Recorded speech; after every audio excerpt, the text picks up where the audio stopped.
చక్రవర్తి అయినటువంటి రేవంత్ రెడ్డి గారిని నేరుగా ఆదిలాబాద్ బీఆర్ఎస్ పార్టీ ఆఫీస్ నుండి సవాల్ చేస్తాము.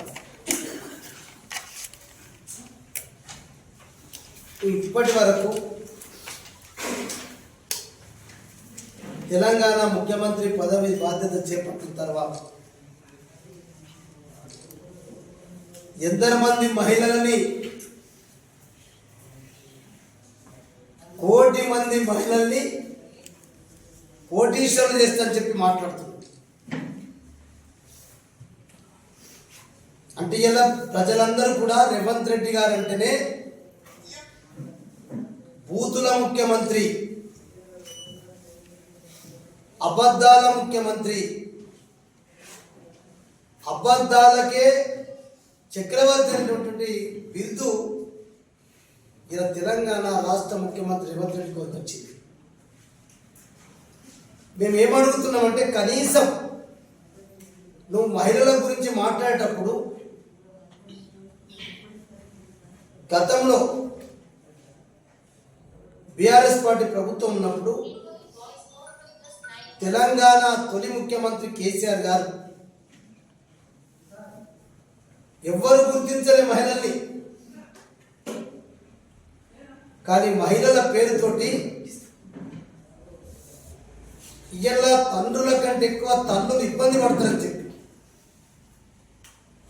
ఒక బిడ్డ పెళ్లిడికి వస్తే తల్లికి ఉన్నంత ఇబ్బంది తండ్రికి ఉండదని చెప్పి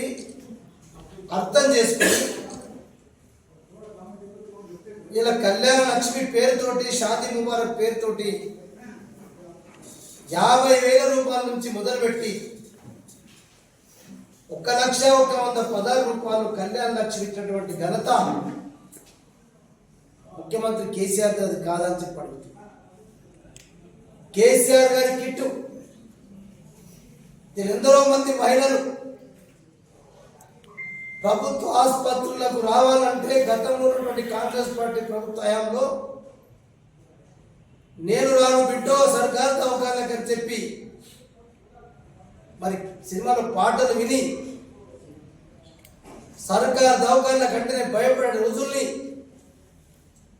మర్చిపోయేటట్టు